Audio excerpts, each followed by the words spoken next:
Hi, Steve Schlegel here.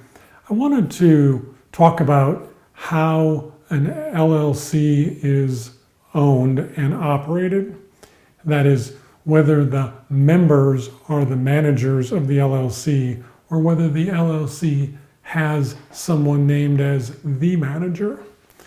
And this issue comes up more often than not when you have a situation with multiple owners. It can be 2-member LLC, can be a 10-member LLC. The issue is if you don't have an operating agreement in a lot of states, most states, the members are the managers of the LLC. And that means that any member can go out and bind that LLC to an agreement or a contract of some sort. Whether they do it on purpose or by accident, get into an arrangement that you don't want to be involved in.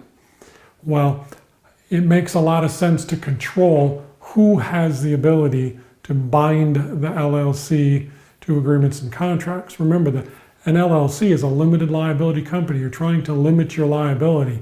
And the last thing you need to do, say you have 5 members in this LLC, is to have 5 different individuals out there interacting with the public and potentially getting themselves involved in a transaction that's going to bind all of you. And sometimes that happens, they don't intend to do it on purpose, but it happens. They just get engaged in a transaction, make some statements to a potential customer, and all of a sudden you've got a lawsuit and they're suing all of you. And you're all responsible. Because you've got this LLC, you've got some assets in there. Do you want to have a lawsuit come against that LLC and for them to be able to obtain those assets and for you to lose, in essence, your investment? Maybe they can't get through and get to your personal assets, but they can get the LLC assets. So you want to control who has the ability to bind the LLC in agreements.